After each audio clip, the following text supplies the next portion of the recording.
Guys, what's going on? Welcome to Cereal at Midnight. My name is Heath, and I am joined by my friend JB for a conversation about the Universal monsters. JB, how are you? Welcome to Cereal at Midnight. Heath, listen to them. Children of the night. What music they make.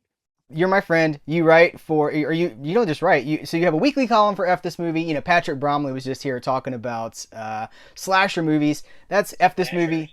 F This Movie is his baby. You contribute there weekly, but you're also in, hundreds and hundreds of podcasts at fthismovie.com. But you are an authority on Universal monsters. I love the Universal monsters like family. It's personal for you. You say they're like family, and that really is how it feels. My wife, there's my son, and Bela Lugosi, who, by the way, celebrated his birthday yesterday. Yesterday was Bella's birthday. So it's very appropriate that we're talking about this little packet today. You watched them, right? Yeah, I did. What did you think?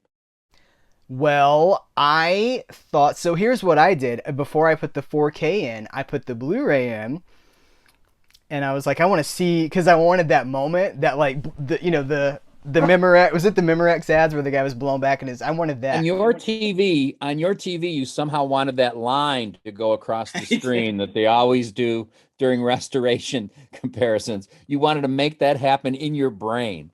Yeah, that's exactly right. I wanted that experience. I wanted to be able to go, wow, and then I wanted to call Bree in and be like, look at the difference.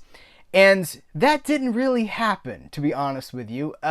I put in the Blu-ray, and then I was like, watch some of my favorite scenes, and then I pop in the 4K, and I sit back, and I'm just like, very excited. And then it comes on, and I'm like, well, this is just a better contrast version of the Blu-rays with maybe a little bit of grain. You have hit the nail on the head with the magic C word, the C word that I can use in mixed company. It's an issue of contrast, and to the extent that I understand it, it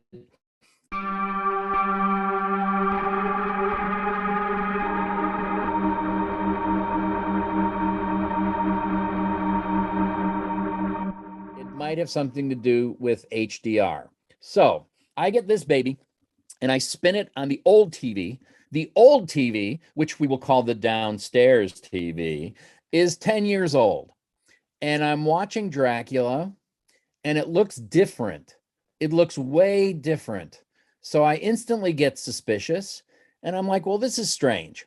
So then I traipse to the upstairs TV, which is brand new. And I'm wondering if there's a difference. And I put Dracula in, and I'm spinning Dracula, and it looks way different upstairs than it looks downstairs. And then, and this is the tragic part of the tale, I get out the remote and I start monkeying with the settings. Never monkey with the settings. It's like Apocalypse Now. Never get out of the boat. So now I'm futzing with the picture, and this was a really bad mistake because I quickly realized I was sitting a foot from the screen. That's why I didn't like how it looked. No one on earth should sit that close to the screen. So now I've got that input all messed up. I sit back from the brand new TV because this baby comes with 4K digital copies you can download. I now put the digital copy on that's streaming in 4K. That's an input on the new TV that I haven't messed with. And suddenly I'm seeing the way they want it to look. And it looks different. And of course, I'm old, so I resist different. But as I watched Dracula, I was really falling in love with the 4K transfer because it's much darker. Without losing detail, it's crazy dark compared to the Blu-ray, but I'm about halfway through and I'm like, I'm loving this. Yeah. And I think the 4K of Dracula is going to be my go-to from now on. And it makes me really happy that I bought it. Fewer differences in Frankenstein, the Invisible Man, and the Wolf Man, And I have a theory about the Wolfman. First of all, it's 10 years younger, but also in the late 30s, I think it was 1939, Universal sent Dracula and Frankenstein out as a double feature to movie theaters, and it was a sensation. There were lines around the block. It's the phenomenon that convinced Universal that they should start making horror movies again after a little hiatus. And so that's why we get stuff like The Wolfman, because the double feature of Dracula and Frankenstein in theaters in 1990 and 1939 convinced them there's money to be made. My theory is that also convinced them to take better care of the negatives, to take better care of the films, because suddenly, oh, this is an asset. And if we want to keep having these paydays, we have to take better care of them. That being said, Invisible Man is only 2 years after Frankenstein and Dracula, and Invisible Man looks significantly better than Dracula and Frankenstein. So it's either Herculean efforts at the time in film stock or something, or it's easier for them to restore it. I know the Dracula restoration, if you watch the restoration demo, they don't have the original negative. They have an inner positive that was taken from the original negative. So it's the next best thing, but you're never going to see the 1931 Dracula from the original camera negative because it doesn't exist. Personally, I don't think the Wolfman has ever looked bad. Every iteration of the Wolfman looks great and sort of announces, hey guys, I'm 1941, not 1931. Don't lump me in with those ancient relics. But the other day, Patrick and I were waxing tragic about this, and he said something like, how many times have you bought these movies? And I thought, VHS? Oh, I remember when the VHSs came out. You mean you can watch it anytime you want and you can stop it and pause it? And then there were improved VHSs, and then I bought most of them on Laserdisc. And then the DVDs came out, and then the improved DVDs came out, and then the anniversary DVDs came out, and then the DVDs that were sort of the monster collections, or maybe I'm confused, because then the Blu-rays came out, and then the Blu-rays came out where it's every Dracula, it's every Frankenstein, it's every creature. So I think this is 11. Wow. This is double dipping gone crazy. I think this is the 11th iteration I have been suckered into purchasing. Am I sad or angry? No, because it's Dracula. I'm really curious. In fact, I looked around on the YouTube machine. I'm really curious to see what other people think of the transfer. But so far, everyone else, this is why you're head and shoulders above everyone else, Heath. Everyone else I've seen seems to have tunnel vision, and in their manner and in their speech, they kind of want crazy credit for even sitting down to watch a movie this old. And that just pisses me off. What are they saying? They're not reviewing. I tune in because I want to know what they thought of how it looks. How does it look? How does it compare? Blah, blah, blah, blah, blah. And what I'm seeing is, and I don't mean to be elitist and I don't mean to make fun, I watched a movie that was really old. It was in black and white because I'm just that kind of a guy. I like these movies. But maybe that's just my age. I will say this. A couple weeks ago, Fathom Events showed Dracula and Frankenstein in movie theaters, and a bunch of us went, and it was very much fun. Mike Pomero, who sometimes writes for F This Movie, said he was really surprised by how much of Dracula still works. Obviously, it's 90 years old. You have to keep that into account. But I had the exact same feeling watching it in my theater. Because of a miscommunication, a bunch of us were in different theaters, which wasn't ideal. But I was surprised by how much of it worked because I hadn't seen it in a movie theater in a long time. A couple weeks ago, I went to the Fathom event of Citizen Kane and was very surprised by the quality of the print that they were showing for that, because Citizen Kane's about to come out on Criterion in 4K. They show an 8mm print for Citizen Kane. It's interesting that you bring up 8mm because yesterday, 2 days ago, Incredible Shrinking Man came out on the Criterion, and I haven't watched it yet. I'm very excited because the audio commentary is by Tom Weaver, who's the best. But frequently, these catalog releases, if there's a Castle Films Super 8mm digest version of it, this goes back to when I was in high school and no technology existed. We had rocks and bones.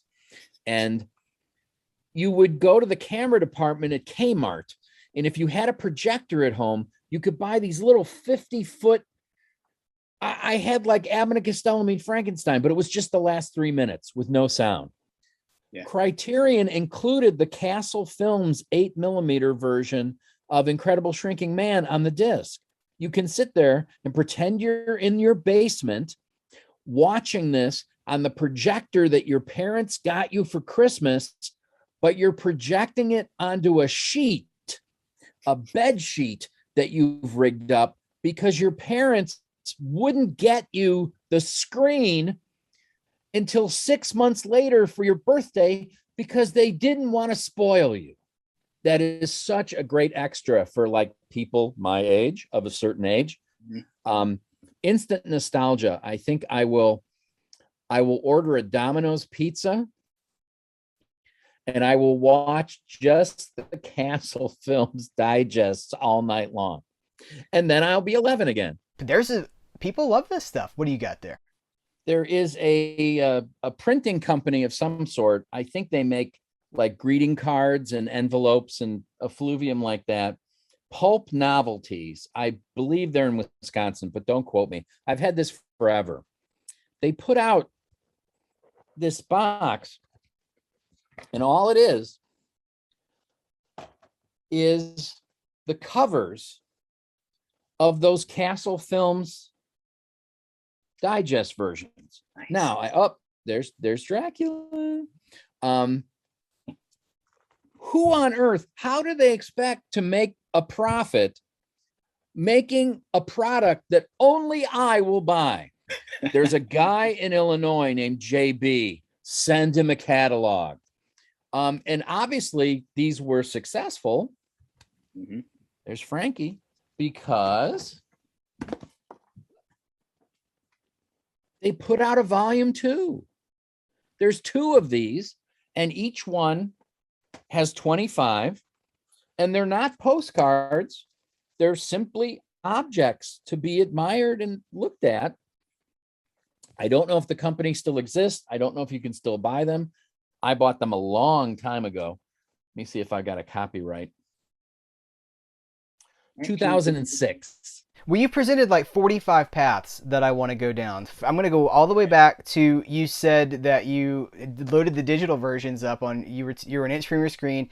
I thought you were going to say you watched them on your phone, to which I was going to say no, but that's not where you went. So it's okay. I'm a good Catholic boy, Heath, and I know that if you watch movies on your phone, you go to hell. That's right. That's not what the phone, as my mother would say when she was alive, that's not what the phone is for.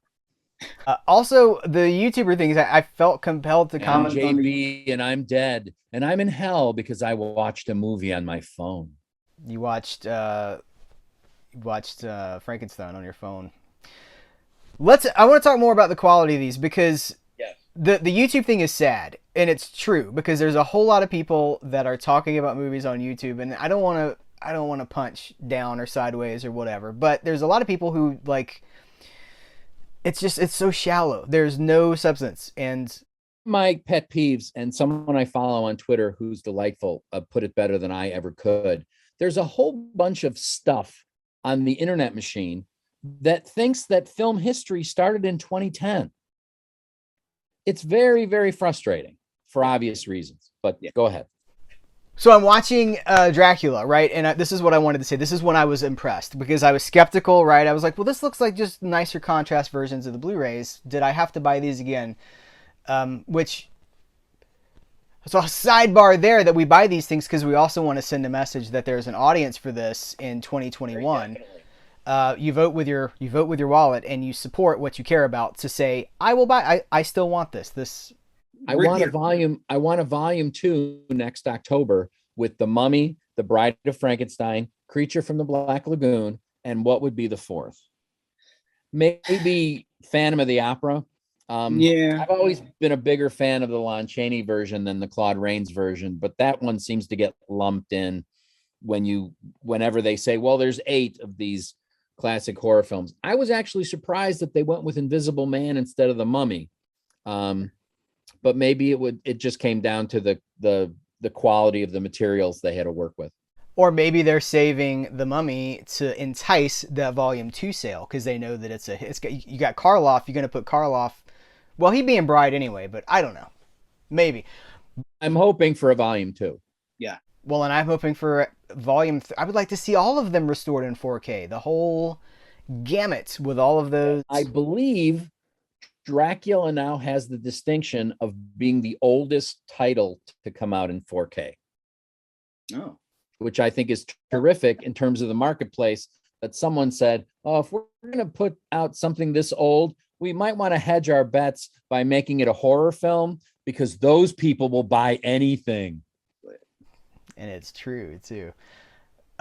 So I'm watching Dracula, and it gets to the scene where we are presented with Bela. He gets out of the coffin. The little bug gets out of the little bug coffin, too.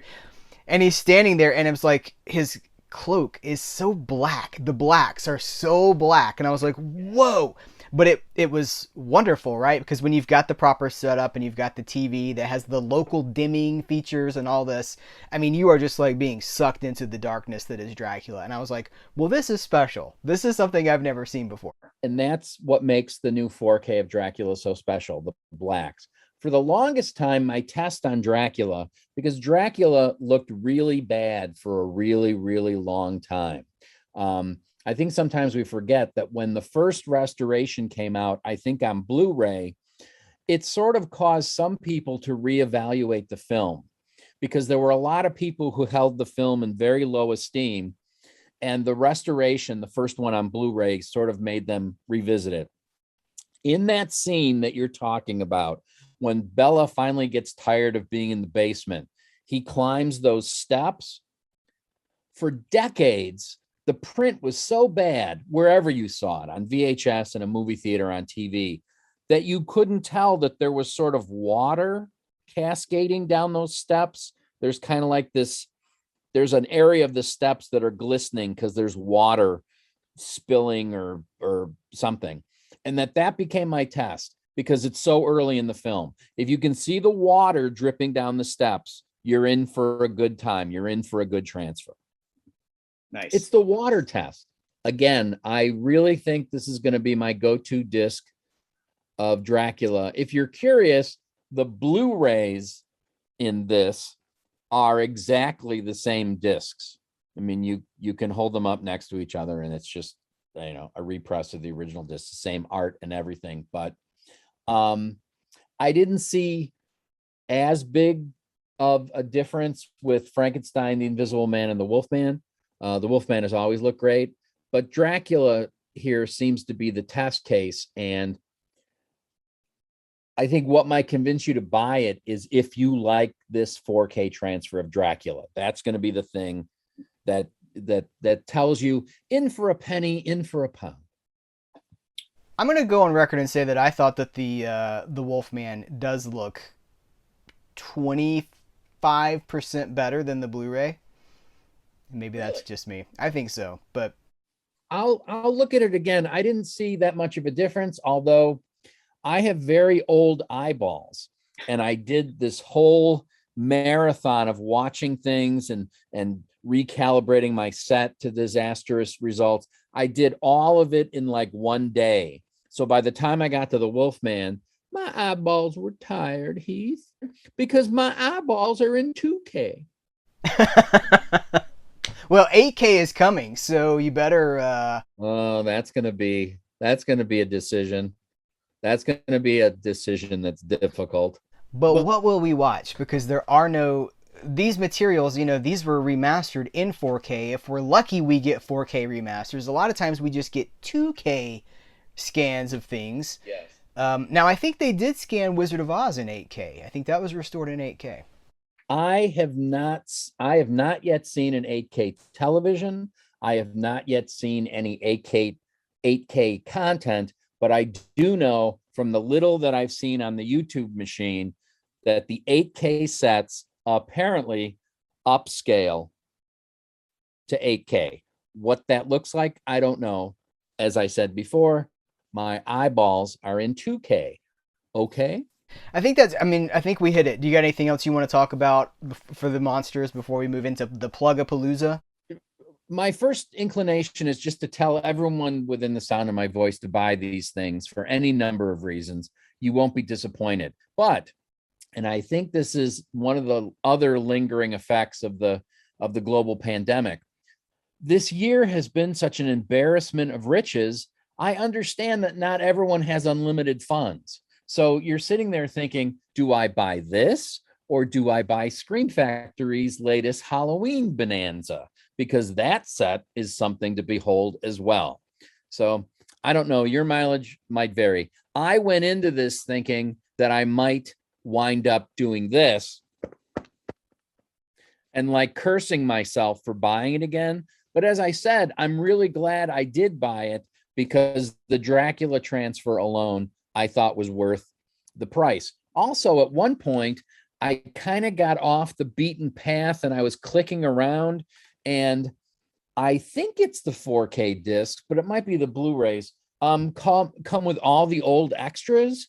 So I wind up watching that Universal Horrors documentary for what might be the 20th time, just because I'm seduced by Kenneth Branagh's voice. That documentary is so great, and of course it's included on the discs.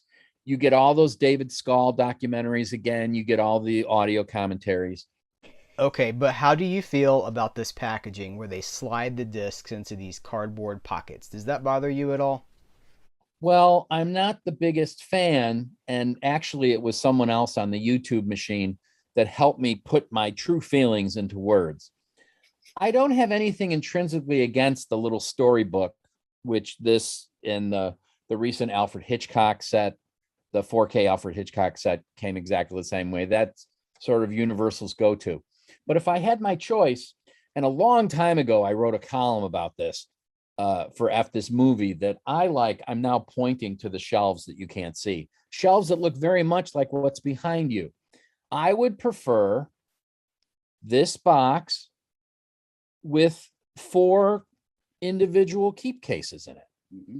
I would like each movie to have its own keep case for any number of reasons. Now, on the YouTube machine, I heard that fumbling around with this thing, people are worried that the case itself might scratch the discs, or my fumbling fingers getting it out of this case is going to somehow damage the disc. I don't know about that. I like everything to match. I am more assured that the disc is being kept nicely in a keep case than in the little someone, I wish I could remember their name.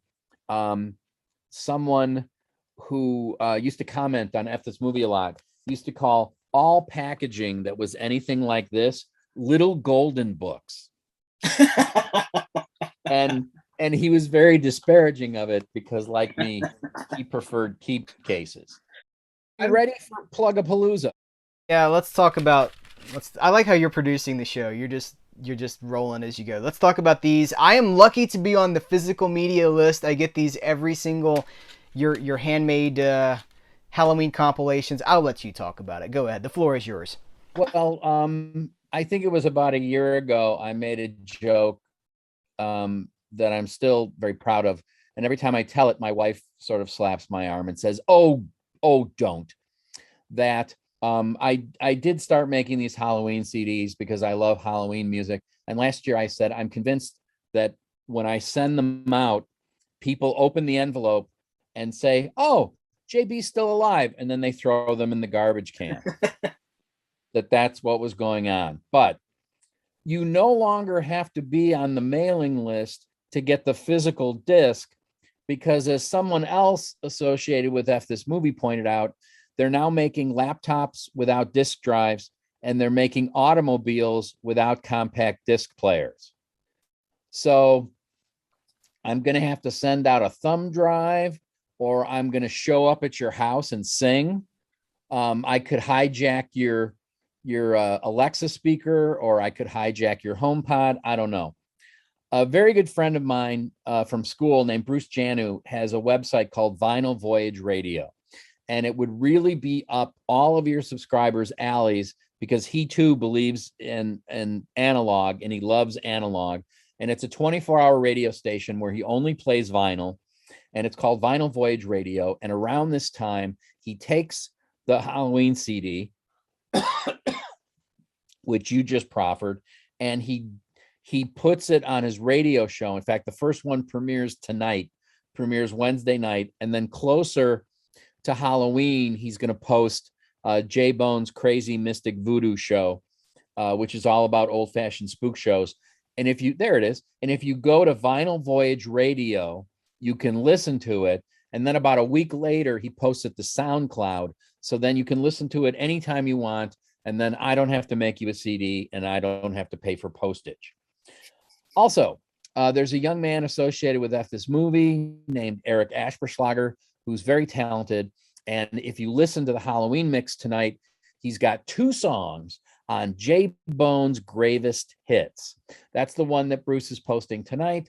And it's my favorite songs from the last 10 CDs. It's like a greatest hits thing. And Eric has a new song, which you can listen to on Bandcamp, and it's called Last Minute Vampire. And it's very, very funny, and it's very, very well done. And you should check it out. Also, someone my son went to school with has a podcast, because why not? It's called Medium Cool. Medium Cool. If you would like to hear me spout off for way too long about the recent film Halloween Kills, that seems to be dividing the horror audience into 2 camps, you can listen to the most recent Medium Cool, because it was wonderful talking to Austin Glidden about Halloween Kills, a film that I actually liked a lot and had fun with. Is it Citizen Kane? Is it Citizen Michael Myers? No, but it's a damn lot of fun 2 weeks before Halloween. What more can you ask for than that? That's the job. That's the mission right there. These are a lot of fun. I want to talk more about these really quick. You curate these. The art of the mix tape, whatever, is a fine talent, right? It's a skill. And the way you mix everything, I rip these to iTunes and put them. I still rip my CDs to my iTunes collection and put them on my phone. That I still have to go through the whole interface. Well, I found out that there were other people on the mailing list who maybe listened to the CD once and then just dumped everything into the pot where all their other music was. And I was, it made me feel old, because I think you can identify with this. The time that I put in to program it in that order, I don't want you to listen to it on shuffle or in any order you want. But that just makes me sound old and whiny. No. The CD you just held up is celebrating something that doesn't exist anymore. And if movie theaters are interested in getting us back in the seats, they should start again. In the 40s and 50s, there were these spook shows that would travel around to local theaters. And what it was, basically, it was a magic show live, usually at midnight, and then they would show a horror movie or 2. And as time went on, these got much more elaborate. They would advertise that they were going to bring dead celebrities back from the dead, that someone was going to win a dead body. Spoiler alert, it was always a frozen chicken. Get it? You're going to win a dead body. Anyway, and I started down the what is it called? The rabbit hole. I fell down the rabbit hole of these spook shows. And so the one you were holding up is great Halloween songs that I hope you'll like, but also the original radio ads for these spook shows in the 40s and 50s. And I wish they still did them. Well, in some way they still exist because of you. Maybe we can. Yeah, I would too. It just needs to be brought back. It just needs awareness, which is what you're doing, and we're promoting it, and people can listen to it, and they can be like, well, that's really cool. Why is that not a thing anymore? One of those commercials promises that like the Beatles are going to be there. I don't know how the hell that was accomplished. I really don't. I'd like to know, but I don't know. This has been amazing. This has been a lot of fun. Tell people, what's your column? You got a column. What's your next column, or what's your last column? Where are you at? I'm taking an extended break because I basically wrote a weekly column for 10 years. Mm-hmm. But I'm taking a break. I'm still on the podcast, and eventually the weekly column may return. And they're all there. The archive is there, so people can go explore 10 years worth of your columns. There's a search box in the corner, and if you type in, you'll excuse the expression, shitting on the classics, or unsung, or thrills, chills, and spills, or any of the names of the columns, you can get, it'll take you to a whole big list of the columns.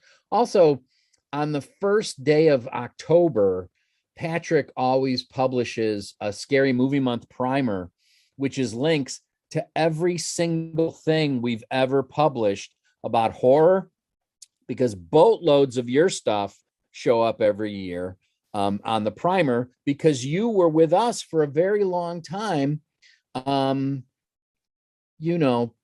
the breakup, before you left us for greener pastures. And I'm sorry, but I'm not over it yet. I'm not over the split. I'm about to sing Adele's song Hello. Yeah. It's well, I told Patrick when he was here in this like a week ago, I was like, if I had an hour, I would be writing. It was more than an hour, but I was like, if I had the extra time, I would still be writing for F This Movie, because I love all you guys. I mean, it's a family. And that's what he said. He was like, well, it's always family, and I have so much admiration for all of you. You have contributed greatly to my affection for film, not just as something that you enjoy, but as something that you can, I don't want to say study, but something that can be deeper, that you can go to other levels and you can appreciate it on a deeper level. And you've been a big part of that, especially with the Universal Monsters. So I think the world of you. Thank you for being here. You were a treasured member of the team. And I can't wait until we can see each other in person again. Yeah. It's going to be a blast. All right. Well, we will have to have you back. This is just there. Yeah. Wait, is this a threat? Are you trying to have me killed? I'm going to get back in my coffin now. Go check out fthismovie.com. JB, thank you for being here. Let's do this again soon. This is a blast. Thank you. And guys, thank you. Continue the conversation in the comments below. I guess what we want to talk about is, did you buy the Classic Monsters Icons of Horror collection, and what do you think about it? Did you stand an inch from your screen, or did you watch them on your phone as the dinging continues? Guys, thank you so much. Take care. Like and subscribe. This is what I've learned watching YouTube videos. Like and subscribe. On that note, guys, we'll catch you later.